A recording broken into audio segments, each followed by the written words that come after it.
Türkiye'nin lider kripto para platformu Binance TR'nin YouTube kanalına hoş geldiniz. Bugün sizlerle birlikte yepyeni bir konseptle karşınızdayız. Yemek ve yatırım. Yemek ve yatırım konseptimizle bugün birçok yemek yapacağız, leziz yemekler tadacağız, bir de üzerine kripto konuşacağız. Yanımızda Oytun Es var, Altuğ İşler var, Büşra Çevik var, Elif Aydın var, Mustafa Taştan ve Samet İli var. Bugün onlarla birlikte bir yemek programı çekiyoruz arkadaşlar. İlk iki grubumuz bu şekilde. Ancak bir tane daha grubumuz olacak. Onu ilerleyen bölümlerde göreceksiniz. Tabii ki de bununla kalmıyoruz. Bir de jürimiz var. Jürimiz Ayten ablamız, Nurcan ablamız ve Gülhan ablamız bizlerle. Onlarla birlikte de bugün yemekleri ve kripto paraları yorumlayacağız. Bakalım neler öğreneceğiz, neler kazanacağız. Sadece bunlar da değil. Bu yarışmada şimdi birinci ve ikinci grubumuz var ve bugün bu yarışmada bir kazanan olacak. Sonra ikinci bölümümüze geçeceğiz. İkinci bölümümüzde kazananla başka bir yarışma grubumuz olacak ve onlar devam edecek. Daha sonra da kazanan grubumuz 100.000 TL ödül havuzundan ödül kazanacak. Ama bununla kalmıyoruz. Kazanan grubumuz ayrıca tek başına da yarışacak ve tek başına yarışan kişiler arasında da kazanan kişi DJI Cosmo Pocket Creator Combo kazanacak. Burada hemen şuralarda bir yerlerde bizim yönetmenimiz ödülleri gösteriyor oluyordur. Yemek programımızın ismi Yemek ve Yatırım. Daha önce bunu yatırım ve psikolojisi olarak çekmiştik. Onu da şurada bir yerlere koyuyor oluruz. Yatırım ve psikolojisini de izlemeyi unutmayın. Şimdi başlıyoruz. Hazır mısınız?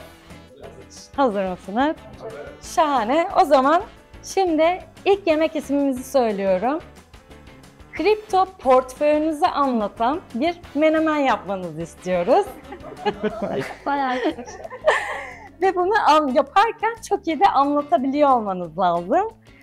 Hem portföyünüzü anlatabiliyor olacaksınız hem de ablalarımıza ben bunu bu yüzden çok koydum, bunu bu yüzden az koydum çünkü bu yüzden diye onlara bir sunum da yapmanız gerekiyor. Sunum yaptıktan sonra sunumu da yemeği de ayrıca puanlıyor olacaklar ablalarımız. Bugün şahane bir program bekliyor bizi arkadaşlar. Bu arada unutmadan yarışmayı izleyenler de ödül kazanıyor. Yarışma sırasında çeşitli rakamlar paylaşacağız sizinle. Ve bu rakamları açıklama kısmında, videomuzun açıklama kısmında yer alan forma girmeniz gerekecek.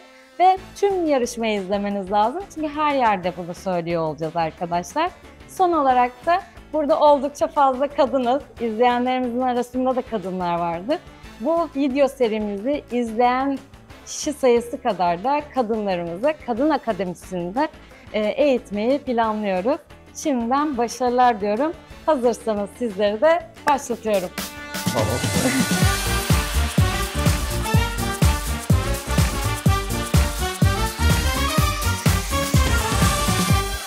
Şimdi o taraf hazırlanırken biraz da sizleri tanıyalım. Ayten abla sizden başlayalım. Nasıl? Bugün buraya nasıl geldin? Neden geldin? Kimsin? Biraz seni tanımak istiyoruz. Ben Ayten Karacaağaçlı. Bugün buraya öğrenmeye geldim ben. Kripto hakkında bilgi sahibi olmaya geldim. Çünkü çok fazla bir bilgim yok bu konuyla alakalı. Öğreneceğim. Süper. O zaman Nurcan ablayı tanıyalım. Nurcan Dursun. Ticaretle uğraşıyorum. Kripto ve oyun ilgi alanım. Ve kendi yapabildiğim kadar bir şeyler yapıyorum ama bunu pekiştirmek istiyorum. Bakalım arkadaşlar kriptoda iyi olduğu kadar yemekte de nasıl olacaklar? Merakla bekliyorum. Ben de merak ediyorum arkadaşlar. Evet. Seni de tanıyalım. Ben Gülhan Kapısız. Ben de fazla bir bilgim yok. O yüzden ben de öğrenmek için geldim. Öğreneceğiz, bakacağız, göreceğiz. O zaman bugün Gülhan abla, Nurcan abla ve Ayten abla ile birlikte öğreniyoruz arkadaşlar. Evet. Siz de sorularınız olursa yoruma yazmayı unutmayın. O zaman sizin sorularınızı artık alabiliriz.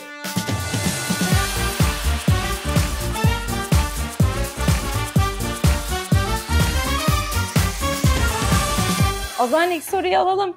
Bitcoin ile alakalı bilgi almak istiyorum. Tabii ki. Bitcoin nedir diye mi? Evet. Şöyle özetleyebiliriz. 2008 göreceli olarak 2009 yılında bizim hayatımıza Satoshi Nakamoto isimli anonim kişi veya grup tarafından, ismini tam koyamıyoruz çünkü hala kim olduğunu bilmiyoruz ki bana göre Halfine. Blockchain veri tabanı adını verdiğimiz yazılım üzerinde çalışan dijital bir para birimi. Merkeziyetsiz dijital bir para birimi. Tatmin olduk mu cevaptan? Aynen. Nurcan abla senden alalım Peki sorunu. şöyle ben oyun kriptoları bu sene daha revaçta görünüyor. Bu sefer farklı birine soralım ama. Bence Evet. Mustafa'ya sorabiliriz. Tabii. Oyun kriptoları daha revaçta görünüyor. Rağbet daha fazla meme coinlerle, tokenlarla birlikte. Sizce hangisi? Soruyu Daha tam çok duyamadım. Çok kazandırır. fazla ses var şu an. Tekrardan Heyecanlandı. alabilir miyim? Yok, sesten duyamıyorum. Ben oraya yaklaşabilirim değil mi? Tamam. Şimdi oyun tokenlarına daha fazla rağbet var ve meme tokenlara çok rağbet fazla var. Sizce hangisi daha çok kazandırır bu sene için? Bu tarafta Şöyle, cevaplıyorsun. orada o mı sırada cevaplıyorum? iş Tamam. yapıyorsun. Benim tercihim kesinlikle GameFi tokenleri olur. Çünkü arkasında en azından bir proje oluyor ve döndürülebilir bir sistem oluyor. Burada tabii Web2'den şirketler girerse potansiyel kazanç daha da fazla artabilir. Aslında 4-5 yıl önce biz GameFi'yi Alienverse'le tanıdık piyasada. Çünkü ilk taşı o attı ve ilk kazançları da o vermişti. Tamamen oynayanlara havuzu dağıtmak tabii bir yerden sonra bitiyor ve kullanıcılar artık gelir kalmıyor. Yine de Web2'den gelen sağlam şirketler eğer Web3'e entegre olmayı denerlerse ve tabii sürdürülebilir bir havuz yaratırlarsa bence kesinlikle GameFi'ler çok daha da fazla rağbet görecek. Şimdi yalnız şöyle bir şey var. Soru sorduğumuz arkadaş işten Konuşmadı. kaytarıyor. Kaçtı. Ama İşten onlar kaytarıyor. Aa. Hem çalışarak hem de Ben burada bilgimi yapması aktarıyorum. lazım. Ayıp. Henüz Siz kaytarmadım. Yok, siz yaptınız. Evet. Altuğ'a soralım. Buyurun. Alım satımlara nereden başlamalıyız diyor. Binance TR'den başlamalısınız. Ben hemen söyleyeyim yani çok zor değil. Onun harici tabii ki biz burada şimdi bir yarışmada olduğumuz için alım satımdan ziyade ne alacağımız önemli. Sıradaki 10x'lik coin'i benden öğrenmek istiyorsanız da ona göre bir destek verirsiniz diye bir noktada düşünüyorum. Tabii ki Binance TR'ye üye olarak biz de hep bunu öneriyoruz, daha doğrusu bunu söylüyoruz. Çünkü eskiden bu işler daha zordu yani nereden başlayacağın, İngilizce, Türkçe kaynak az vesaire ama artık geldiğimiz nokta itibariyle pardon, kripto para alıp satmak oldukça kolay. Çok basit bir şekilde Binance TR'ye kayıt olarak aynı şekilde kimlik doğrulamasını da çok kolay bir şekilde yaparak kripto alıp satmaya başlayabilirsiniz. Altcoin'lerin o çılgın kazandıran dünyasına böyle 10 dakikada falan adım atabiliyorsunuz. Şu an Altuğ'un gözleri yaşarıyor. Galiba portföyünü düşünüyor bu soğanı Evet. keserken. Lik olmuşçasına kesemedim de bu bıçakla. O zaman olduğu diğer kadar. soru- Benim Kimden gelsin? iki gruba da bir sorum var. Avax'a neden anne coin'i deniliyor? Avax bende Avax'a yok. anne token denildiğini ilk defa duyuyorum. Belki sahibi Türk olduğundan dolayı böyle bir benimsenme yaratmış olabilir bizim ülkemizde. Ama ben de ilk defa duyduğumu söyleyeyim. Peki, teşekkürler. Elif Hanım'a benim bir sorum olacak bu arada. Elif sormadan ben kodu söylüyorum arkadaşlar. İlk kodumuz 345. 345 ilk kodumuz. Devam edebiliriz. Elif hadi hızlan ama ya geç kalıyoruz. Yapamıyorsunuz abi. Bu Kadın Akademisi, Binance TR'nin Kadın Akademisi ile ilgili bilgi alabilir miyiz? Veya mesela herkes katılabilir mi? Ön bir tecrübesi olması gerekiyor mu? Hiçbir Hani tecrübesi teyzeler olmayan, katılabilir tabii mi? ki ev hanımları herkes katılabilir. Bu işi bilip ya da bilmeyen herkes eğitimlerinden faydalanabilir. Bunun için Telegram'da Kadın Akademisi grubumuz var. Oradan Kendini katılabilirler, yakmayın bilgi lütfen. alabilirler. Şöyle ama kızımıza bak, hem cevap veriyor hem de Evet, bak ben- çalışıyor. 3 çocuğum olduğu için Aynen. bir yandan pankek yapıp bir yandan çocuklara farklı her birinin seçeneği farklı olduğu için. Peki neleri öğretiyorsunuz? Temel analiz eğitimi oluyor. İlk Kadın Akademisi mezunlarındayım bu arada ben de. Güzel eğitmenlerimiz var. Onlardan eğitim alıyorsunuz. Yani sosyal medya içerik üreticiliği olabilir. Hani birçok alanda, bu sadece kriptoda değil. Birçok alanda eğitimleri oluyor. Heyecanlandım. O zaman bir yanık... Acaba ben bir yanık kokusu mu alıyorum? Burada bir şeyler mi yanıyor? Pişiyor. Ben onu göremedim ama. Soğanın pişiyor. Tamam burası sizde. Hayır, Artık yanmıyor, şeyler kavruluyor. yanıyor sanki. Hayır kavruluyor, yanmıyor. kavruluyor. O zaman Kokular diğer gelmeye sorumuz başladı. Oytun Bey'e gelsin. Oytun, sana Ayten ablanın sorusu var. Tabii ki seve seve. Hani bu işi yeni öğreniyorum ya ben. Evet. Hani ne yapabilirim? Nereden başlayabilirim? Ya şöyle Ne tavsiye aslında edersin? yeni öğrenenlerle alakalı ben hep aynı şeyi söylüyorum. Çok büyük riskler almak yerine direkt Bitcoin, Ethereum gibi ana varlıklara yatırım yapıp burada 2 tane kilit nokta var. Çok riskli varlıklardan kaçınmak, sağlam platformlarda yani güvenilir platformlarda alıp unutmak. İşte bu güvenilir platformların başında da işte Binance TR gibi platformlar geliyor. Onun haricinde de bizim piyasada kaldıraçlı işlem adını verdiğimiz, margin işlem adını verdiğimiz, bir anda bütün paranızı kaybetme riski olan varlıklardan uzak durmak. Daha doğrusu işlem çeşitlerinden uzak durmak. Şu an Oytun sen bunu yaparken arkanda cevabına Büşra ağlamaya başladı. Gözleri yaşardı. Arkada gözleri yaşardı. Hemen peçete istedi kendisine. Soğan çok fena. İyi değil mi?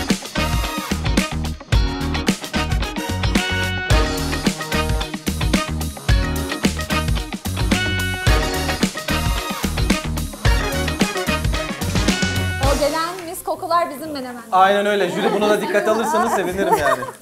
Ben ikinci kodu açıklıyorum arkadaşlar. 227. 227. Aç mısınız bu arada böyle? Şu an bu yemek geldiğinde Ama güzel kokular yeriz geliyor. diyorsunuz değil mi? Evet. Aa, ben de çok merak Güzel ediyorum şu anda kokular neler geliyor. yaptıklarını. Onlar o tarafta bayağı bir savaş peşinde. Evet. Hatta biz Bakalım. fazla yaptık, jüriler siz de yiyebilirsiniz diye. Doya doya. Peki menemen soğanlı mı olur, soğansız mı? Siz hangisini seviyorsunuz? Mesela şu an soğanlı yapıldı ama benim tercihim soğansız mesela. Ben de soğansız seviyorum. Çok teşekkürler. Bence Katıldığınız biz için. sadece size özel domatesin kabuklarını da soyduk. Bunu herkese yapmayız. Evet. Biz de söyledik. Olabilir. Samet şu anda bizim stajyerimiz bu arada sayın izleyenlerimiz. Yaklaşık kaç aydır bizimle çalışıyor? 4 ay. 4 ay oldu. Ondan önce de Binance Angel'dım. Siz Angel olarak ne yapıyorsunuz? Veyahut da mesela biz bir işte Binance'ın Soru Mustafa'ya melekleri mı, bana olalım mı? istedik. Çok pardon. Ne yapmamız gerekiyor? Mustafa'ya mı soru bana mı? Mustafa'ya. Evet, Mustafa'ya. sen birazcık çalışman gerekiyor. Tamam. Öncelikle ne yapıyoruz ondan bahsedeyim. Biz tamamen Binance ekosistemine gönüllü olarak Telegram gibi yerlerde ya da online, offline eventlerde gönüllü olarak yardım ediyoruz. Ve bu ekosistemin de büyümesine katkı sağlıyoruz. Nasıl olabilirsiniz? Bunun için öncelikle tabii ki bir Binance kullanıyor olmanız lazım. Yani bu ekosisteme aşina olmanız lazım. İşte uygulama nasıl kullanılır ya da kriptoda neler var, Web3 ya da DeFi kısmını biraz bilmeniz lazım. Çünkü oralardan kullanıcılardan sorular gelebiliyor. O yüzden bilemezseniz de zorlanabilirsiniz ama yine önemli değil. Bizim arka planda da birçok etkinliğimiz var. Şu anki gibi. Bu konularda bize yardım edebilirsiniz. Bunun için de bizim bir formumuz var. Angel başvuru formu. Ona başvurarak aramıza katılabilirsiniz. Şeyi fark ettim ben, güzel. Mustafa konuşurken iş yapmıyor. Evet. Yani Evet. Çünkü işim yok. Elif Hanım mesela konuşurken hem domatesleri çok güzel soydu ama maalesef.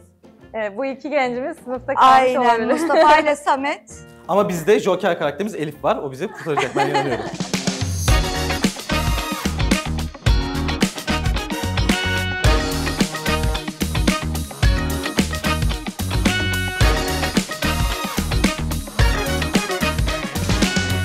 Büşra Hanım, Büşra Hanım, sorumuz sana. Büşra'cığım. Bu arada çok özür dilerim, bölüyorum. Yayının başlığını şöyle atacağım arkadaşlar. Büşra ağladı.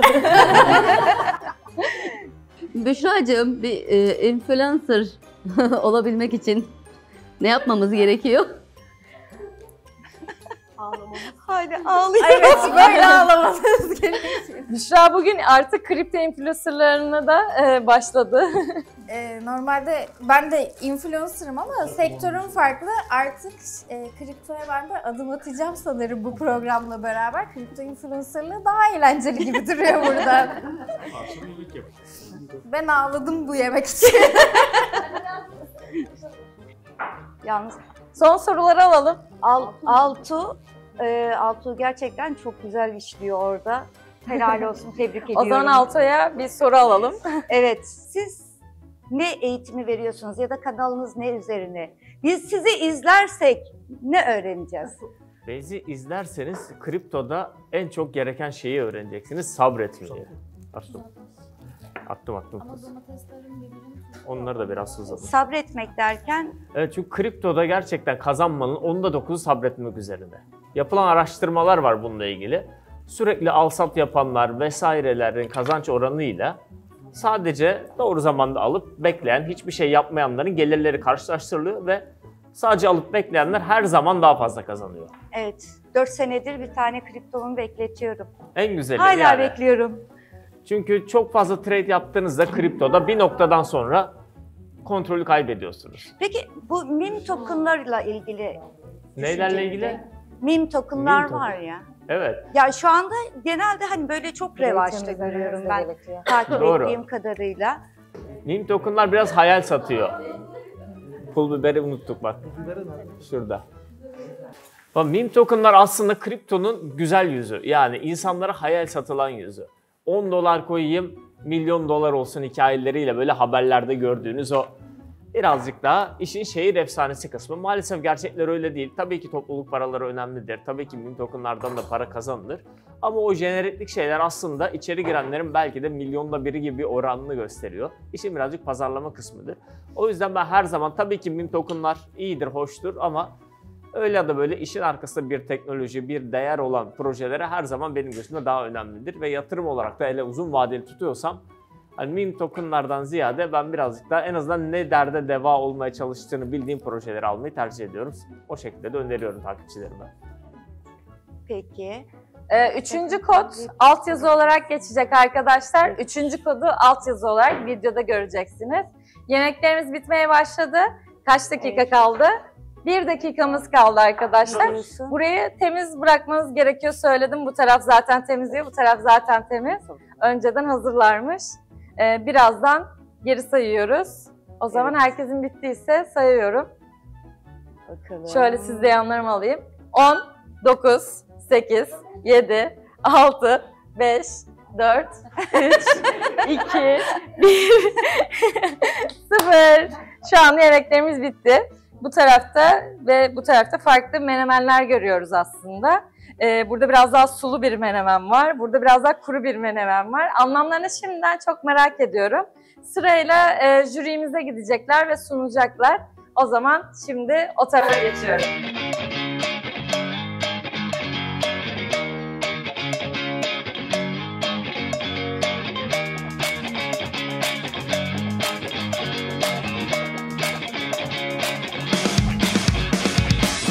Evet arkadaşlar, tabaklamalarımızı yaptık. Şu anda iki tarafında çok güzel 2 tane tabağı var. 2 tane de grubumuz var.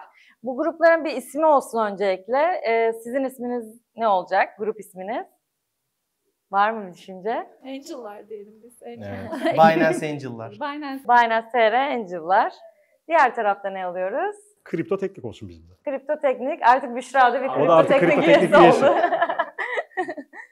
Evet, o zaman ilk önce sizin tabağınızı alalım. Hikayenizi anlatmak üzere ilk önce tabağa götürün. Sonra gelin, sonra hikayenizi dinleyeceğiz. Tabii ki.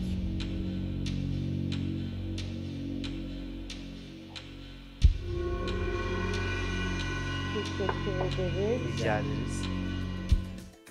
Şimdi bizim menemenimiz sulu bir menemen ilk başta.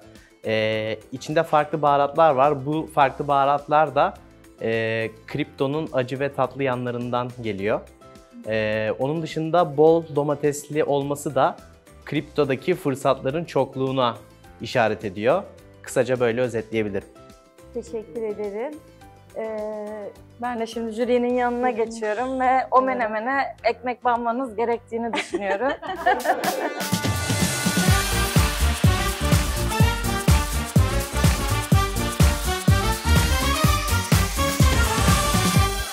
O zaman sıra sizde. Tabii ki. Buyurun efendim, bizim menemenimiz. Hikayemizi de şimdi hemen anlatıyorum.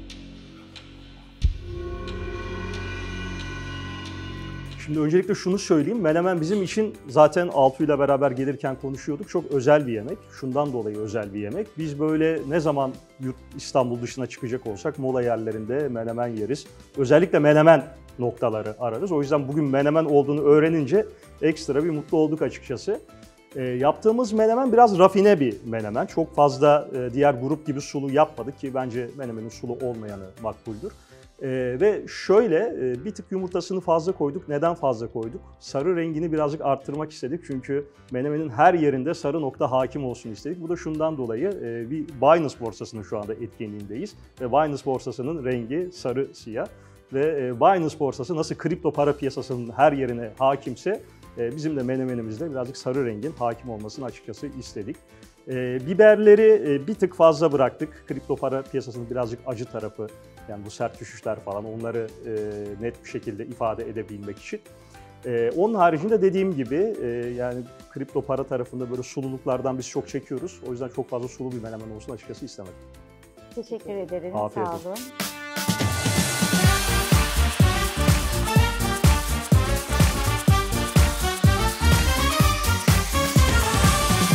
Arkadaşlar şu anda bu yayının altına bir kod geçiyor. O da 4. kodumuz. Bu 4 kodunun sonunda dediğim gibi açıklama kısmında bir survey, yani bir formumuz olacak. O formu dolduracağız. Yayın sonuna kadar kodlarımız devam ediyor. O zaman bu tarafta artık bir oylama diyeyim, kazananları belirlemeye geçelim. Ablalarım, nasıl? Evet. Beğendiniz mi menemenleri? Oytun istersen menemeni alabilirsin. Ellerine sağlık.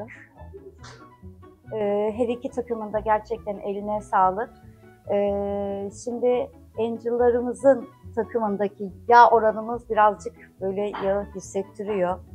Daha tuzsuz ve daha sulu. Diğer arkadaşlarda da yine pişme oranları ikimizin de aslında aynı, bir tık daha pişebilirdi. Aynen. Domatesler, biberler daha ölebilirdi.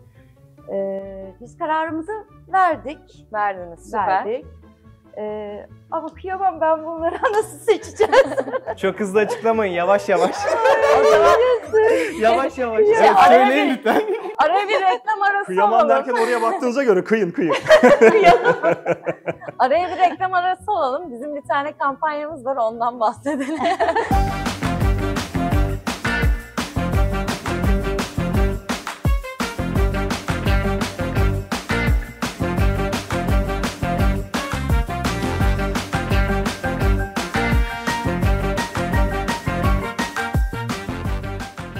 O zaman şimdi reklamlardan geri geldik. Evet. Yine bir uzun bakışmalar yaşayacağız burada. Ya bakın, kameramanların bile canı çekti, vermedim onlara. Yani size özel yaptık. Bu kadar olmaz yani. Şimdi gerçekten bu seçimi yapmak çok zor. Hepiniz de çok tatlısınız ve kıyamıyorum. Gerçekten kıyamıyoruz. Ama biz birinci olarak bakışlarımdan anlıyor. Influencerlar grubunu seçiyoruz. Kripto Teknik. Kripto Teknik grubunu seçiyoruz. Şöyle ki Elif'ciğim, çok üzgünüm güzelim ama sizinki daha tuzsuz, baharat oranı, tuz oranı ve daha sulu. Diriliği, soğanlarımız daha diriydi. O yüzden maalesef Kalbimizi kırdınız yani. Evet, O kadar da beklenmiştik. Siz de bu tarafa gelin ve böyle son bir kapanış yapalım.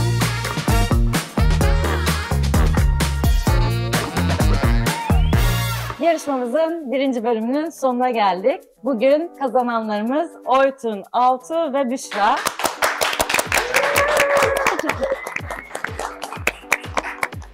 Jürilerimiz Nurcan abla, Ayten abla ve Gülen ablaya çok teşekkür ediyoruz. Diğer katılımcılarımız, Angel'larımız, canlarımız, Samet, Mustafa ve Elif'e de çok teşekkür ediyoruz. 2. bölümde bu ekipten birisi daha olacak. Onu 3. ekip belirleyecek. Ama şu an için umarım bizim programımızı beğenmişsinizdir. Beğendiyseniz beğen butonuna tıklamayı ve yarışma sırasında, yani video sırasında verdiğimiz numaraları açıklama kısmındaki forma yazmayı unutmayın. Ayrıca bizim abonemiz olun kanalımızda. Şimdiden herkese teşekkür ediyoruz. Görüşmek üzere.